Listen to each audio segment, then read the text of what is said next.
तो कहानी की शुरुआत होती है एस्ट्रल लैब से, जो कि हेवन के अंदर मौजूद था। इवन माना जाता था कि एस्ट्रल लैब ही वो मशीन है जो हर एक लिविंग क्रीचर के पेट को डिसाइड करता है कि वो इंसान कब तक जिएगा और कब तक मरेगा। डेट मीन्स कि उसको पेट ऑफ डेस्टिनी भी कहा जा सकता था। उस समय पर हम लोग एक गॉडेस हुआ जी को देख पाते हैं, जो कि फ्लावर किंगडम में रहने वाले एक कोलोसल मॉन्स्टर की बॉडी के टुकड़ों को चाहती थी, ताकि वो उस एस्ट्रल लैब को प्रोटेक्ट कर सके। और वैसे तो ये भी उस मॉन्स्टर की पेटी थी कि वो एक तरह से मरने वाला था, पर वो मॉन्स्टर अपनी पेट को एक्सेप्ट करने से साफ इनकार कर देता है और अपनी लाइफ के लिए वो एस्ट्रल लैब को ही बर्बाद करने का डिसाइड करता है। तब उस कोलोसल मॉन्स्टर ने हेवन के ऊपर अटैक कर दिया था और उस एस्ट्रल लैब और उसके सामने जो भी आ रहा था वो उसको बर्बाद करता जा रहा था। लेकिन गॉड से लड़ाई करते समय उसकी हालत काफी ज्यादा खराब हो जाती है और उसको मारने के बाद फ्लावर माउंटेन पर ही फेंक दिया जाता है। और उस मॉन्स्टर की एक खून की बूंद से एक एप लाइक क्रिएचर बना, जिसने उस एस्ट्रल लैब को बर्बाद करने का डिसाइड करा। साथ ही अपने मन में ठान लिया कि वो सभी गॉड से अपने साथ हुई चीजों का बदला लेगा। कहानी वहां से 300 साल आगे सीधा एक एकेडमी पर आती है। उस एकेडमी को गॉड्स ने मिलकर ही खोला था। असल में वो ऐसे लोगों को ढूंढना चाहते थे जो कि वर्दी हो, ताकि उन्हें बाद में इमॉर्टल करके स्वर्ग की भागदौड़ संभाली जा सके। उसी एकेडमी के अंदर हम लोग हुआ जी की बेटी आजी को भी देख पाते हैं, जिसको वहाँ के सिलेक्शन प्रोसेस बिल्कुल भी पसंद नहीं थे। उसे ऐसा लगता था जैसे कि बाकी सारे ह्यूमंस के साथ उसकी माँ बदसलूकी कर रही हो। आज के दिन उस एकेडमी में एक और सिलेक्शन प्रोसेस होने वाला होता है, जिसमें हम लोग वूकोंग नाम के एक एप लाइक आदमी को भी देख पाते हैं। वो वहां पर आता तो है, पर वो वहां पर खाना चुराने में लग जाता है। अब आजी भी उसको खाना चुराते हुए देखती है और वो उसके पीछे पड़ जाती है। उस समय पर सेरेमनी हॉल में जूलिंग नाम का एक हाई रैंकिंग ऑफिसर भी मौजूद होता है, जो कि काफी ज्यादा एरोगेंट था और वो नहीं चाहता था कि उसकी मर्जी के बगैर एक भी पत्ता हिले। वो एक मेड से एक खास तरह की डिश की डिमांड करता है और वो मेड उसके पास पहले डिश ना ले जाकर बाकी सबको सर्व करने लगती है, जिससे जूलिंग को इतना ज्यादा गुस्सा आ गया था कि उसने अपने सिपाहियों से बोल दिया था कि वो उस मेड को उसके सामने पकड़ कर लाएं। फिर जब सिपाही ऐसा कर देते हैं, तो वहां पर जो जूलिंग होता है वो एक डंडे की मदद से उस सर्वेंट को मारने वाला था, पर वो ऐसा कर पाता उससे पहले ही सेलेस्टियल एकेडमी में पढ़ने वाला जुआन नाम का एक स्टूडेंट उसके स्टिक को पकड़ लेता है और वहां पर जूलिंग और जुआन के बीच में तगड़ी लड़ाई हो जाती है।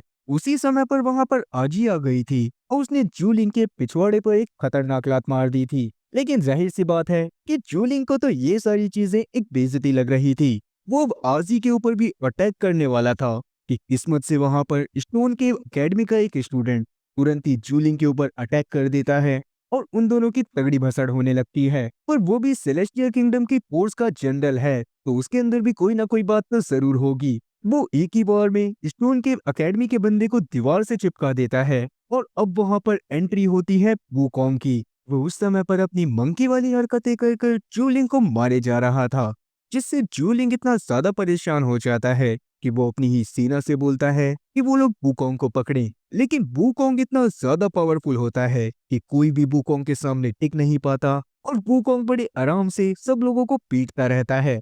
वूकोंग अब वहां पर अपनी पावर का बखान कर ही रहा था कि उतने में ही आजी उसके कान को पकड़ लेती है, क्योंकि उसने खाना चुराया था। तो वूकोंग बाकी सब के लिए तो एक डीमन ही था, इसीलिए कॉड उसको रोकने के लिए ट्यान पैंग को भेजती है, जो कि उसका ही एक सबसे ज्यादा ट्रस्टेड सोल्जर था और वो अपनी गॉड लाइक पावर के लिए हर जगह मशहूर था। और टियान पेंग की पावर ही वो रीजन भी था कि कोई भी उससे पंगा नहीं लेना चाहता था।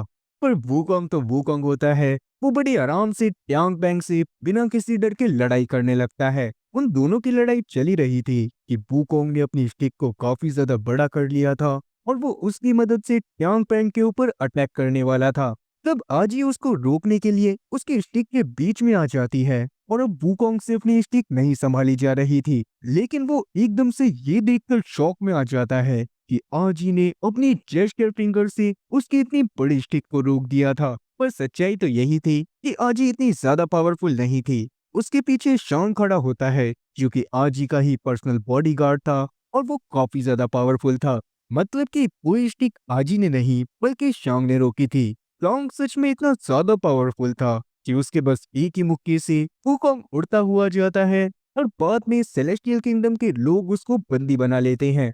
वूकोंग को अब ऐसी जेल में डाल दिया गया था जहां पर सच में काफी ज्यादा गार्ड थे।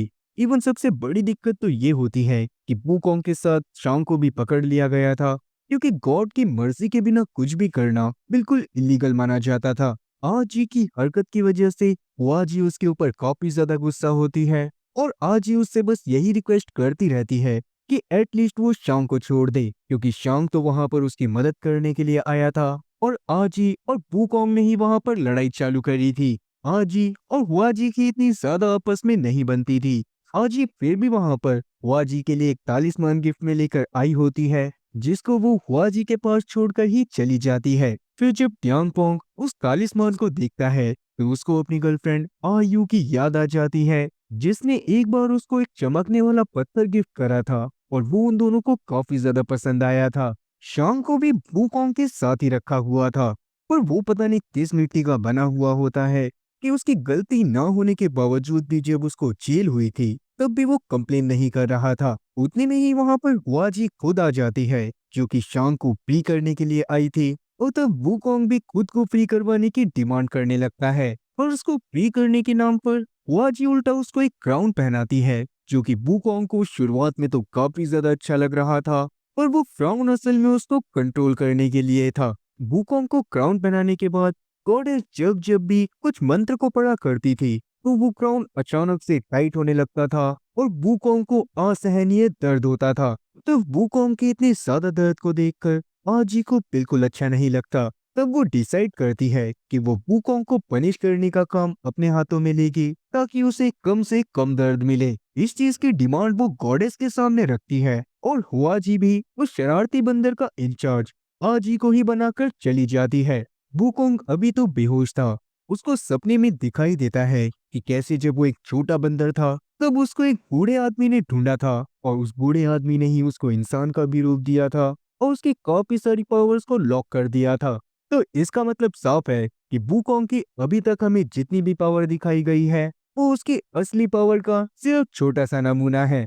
दूसरी तरफ हम लोग शांग को देखते हैं, जिसे हुआजी अपने साथ उस एस्ट्रल लैब के अंदर ले गई थी और वो उसकी मदद से शांग की थर्ड आई वाली पावर को ओपन करना चाहती थी। लेकिन उसमें सबसे बड़ी दिक्कत ये होती है कि अगर शांग उस पावर को अनलॉक करना चाहता था तो उसको अपनी पुरानी मेमोरीज को भूलना पड़ेगा, जिसमें आजी से रिलेटेड मेमोरीज भी शामिल होने वाली थी। पर बहुत ज्यादा कोशिश करने के बावजूद भी शांग इसके लिए तैयार नहीं हो पाता और थर्ड आई को खोलने के लिए उसका ये अटेम्प्ट भी फेल हो जाता है।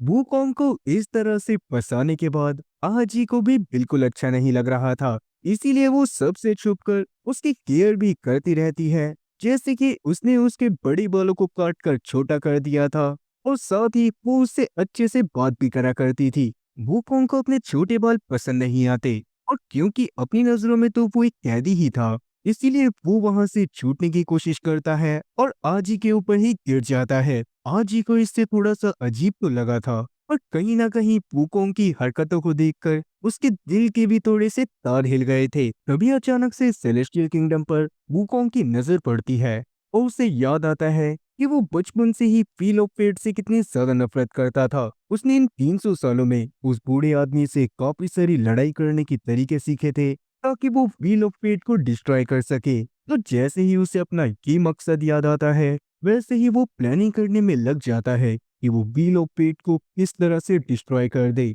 अब अगले दिन वूकोंग के साथ साथ काफी सारे कैदियों को उस सेलेस्टियल किंगडम को घुमाया जाता है और साथ ही वहाँ के स्पेशल प्लेसेस के बारे में भी बताया जाता है। वूकोंग उस जगह को घूम तो रहा था और उसके दिमाग में यही था कि वो किस तरह से आजी के पास से उस डंडे को चुरा ले जिसकी मदद से उसके सर पर लगे क्राउन को कंट्रोल करा जाता था। सब कुछ सोचते हुए सबसे पहले तो वो गेट की चाबियों को चुराता है और बाद में उन्हें जुआन लिंग के कपड़ों में इस तरह से छुपा देता है कि जुआन लिंग को भी उस बारे में पता नहीं चलता।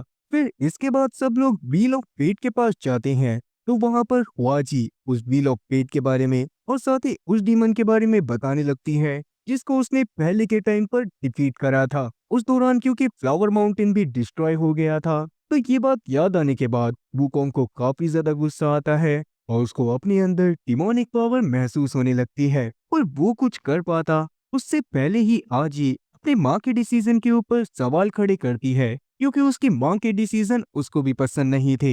इवन उसको व्हील ऑफ फेट भी बिल्कुल पसंद नहीं था, क्योंकि व्हील ऑफ फेट की वजह से ही काफी सारे लोग अमर हो सकते थे, पर कुछ लोग ऐसे भी थे जो कि पावरफुल तो थे, पर उसके बावजूद भी उन्हें अमरता नहीं मिलती थी। अब वूकोंग आजी की इस बात से इम्प्रेस तो हुआ था, पर अभी भी उसके मन में आजी को लेकर बिल्कुल भी नफरत कम नहीं होती, क्योंकि आजी हुआजी की बेटी थी। तो वांगपोन ने भी उस समय पर वूकोंग के अंदर उस डिमोनिक पावर को महसूस करा होता है, जिसके बारे में वो हुआजी को बता देता है, जिससे हुआजी भी समझ जाती है कि वो डीमन वापस लौट आया है। इसीलिए वो टॉनपोंग को ऑर्डर देती है कि जैसे ही वूकोंग कोई गड़बड़ करने की कोशिश करे और टॉनपोंग उसको जान से मार दे। अब जैसा कि वूकोंग ने व्हील ऑफ फेट को डिस्ट्रॉय करने का डिसाइड करा था, तो वही काम करने के लिए वो सबसे पहले तो जुआनलिंग को ट्रिक करता है और उसके पास से उन चाबियों को वापस से ले लेता है। इसके बाद वो व्हील ऑफ फेट की तरफ बढ़ ही रहा था कि बीच में शांग आ जाता है। तब उन दोनों में एक और बार बहुत खतरनाक लड़ाई होती है और वूकोंग के इस बार भी बहुत अच्छे एफर्ट के बावजूद शांग उसको डिफीट कर देता है। लेकिन इस बार वूकोंग हार नहीं मानता, वो अभी भी शांग से लड़े जा रहा था।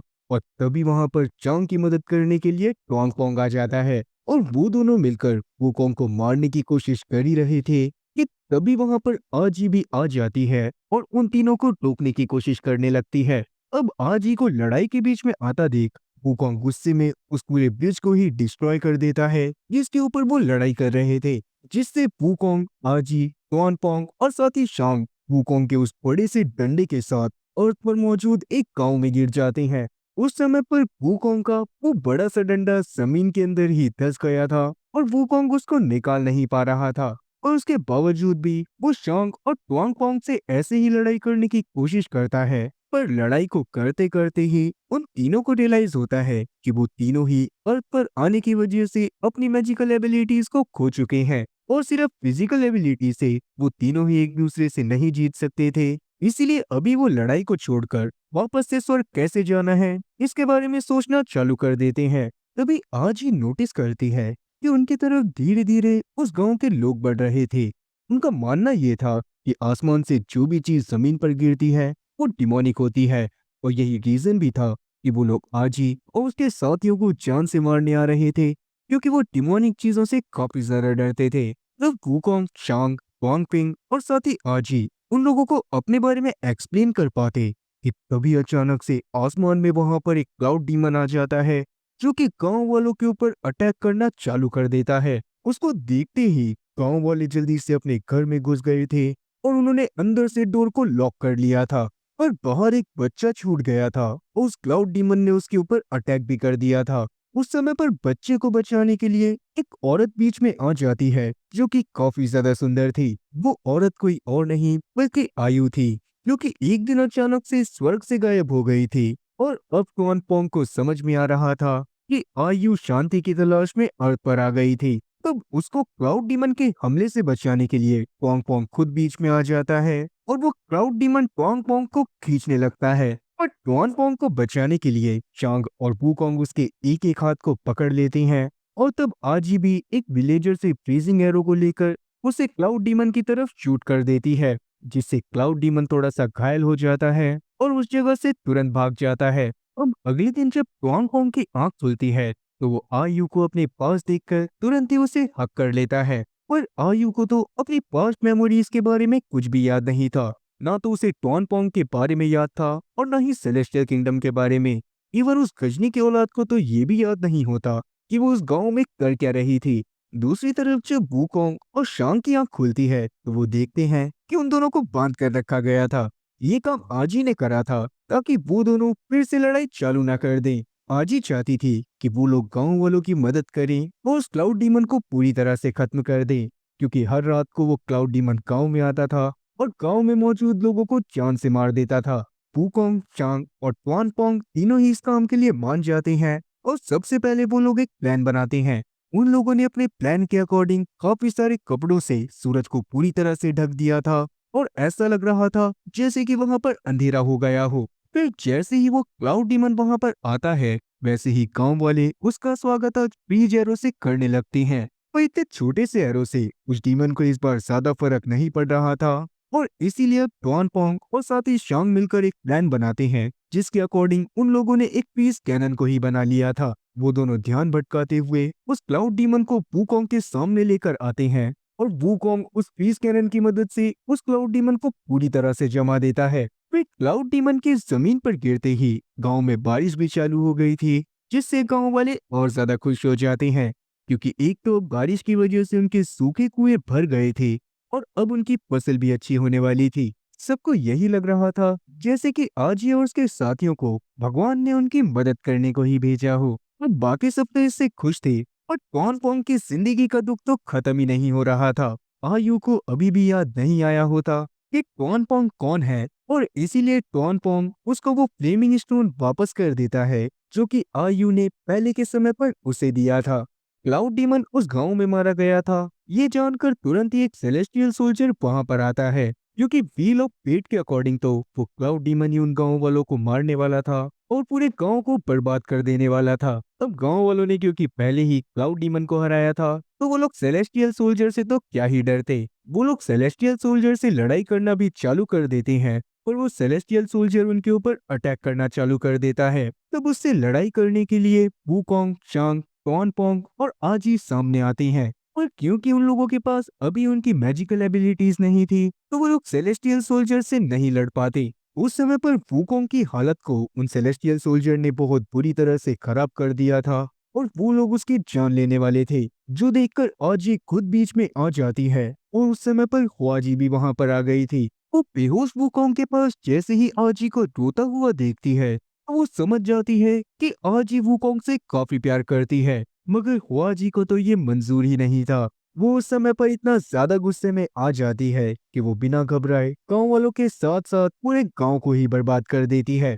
आजी को भी पकड़कर उसने प्रिजन में डाल दिया था।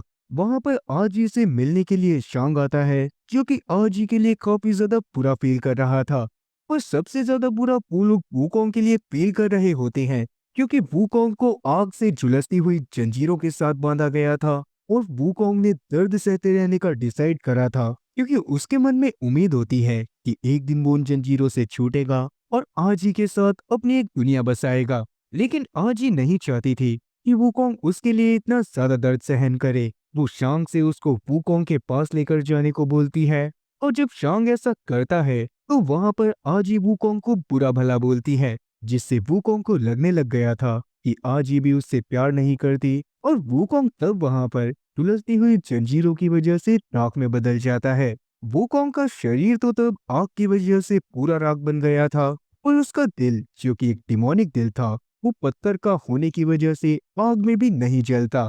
आजी ने भी वूकोंग के सैक्रिफाइस को देखकर डिसाइड कर लिया था कि अब वो खुद ही वूकोंग के मिशन को पूरा करेगी। मतलब कि अब वो खुद ही तैयार थी कि वो व्हील ऑफ फेट को पूरी तरह से बर्बाद कर देगी। शांग वहां से जब हुआजी के पास जाता है तो हुआजी उसको एक बार फिर से एस्ट्रल लैब के अंदर भेज देती है ताकि वो अपनी थर्ड आई को अवेकन कर सके। दूसरी तरफ हम लोग उसी बूढ़े आदमी को देखते हैं जो कि एक बार फिर से वूकोंग के पास गया था और उसने उसे अपने प्रॉमिस के बारे में याद दिलाया था कि वो व्हील ऑफ फेट को पूरी तरह से डिस्ट्रॉय करेगा। फिर जैसे ही वूकोंग को अपने मिशन के बारे में याद आता है वैसे ही वो एक बार फिर से जिंदा हो जाता है और इस बार उसने गांव में जाकर अपने उस डंडे को भी निकाल लिया था। इस बार डंडे को निकालते ही वो इतना ज्यादा पावरफुल हो गया था कि उसने अपने पूरे पोटेंशियल को अनलॉक कर दिया था और उसी पोटेंशियल को अनलॉक करने की वजह से वो पूरी तरह से एक एप डीमन में बदल जाता है। और उसके बाद सबसे पहले तो वो उस क्लाउड डीमन से ही दोस्ती करता है जिसको उन लोगों ने जमाया था। क्लाउड डीमन भी उसकी मदद करने को तैयार था क्योंकि क्लाउड डीमन के अंदर इतना पोटेंशियल ही नहीं होता कि वो ईव डीमन यानी कि मंकी किंग से लड़ाई कर सके। अब इसके बाद वो तुरंत ही क्लाउड डीमन के साथ सेलेस्टियल किंगडम के ऊपर अटैक कर देता है और वहां पर मौजूद जॉनलिंग यानी कि सेलेस्टियल आर्मी के जनरल से लड़ाई करने लगता है। जॉनलिंग को जैसे ही ये पता चला था कि वूकोंग कोई और नहीं बल्कि मंकी डीमन है तो उसकी पट के 4 से 64 हो जाती है। वो अपनी आर्मी के जरिए वूकोंग पर अटैक करने की कोशिश तो करता है पर वूकोंग ने अपने सिंगल स्टाफ के अटैक से ही उसकी जान ले ली थी।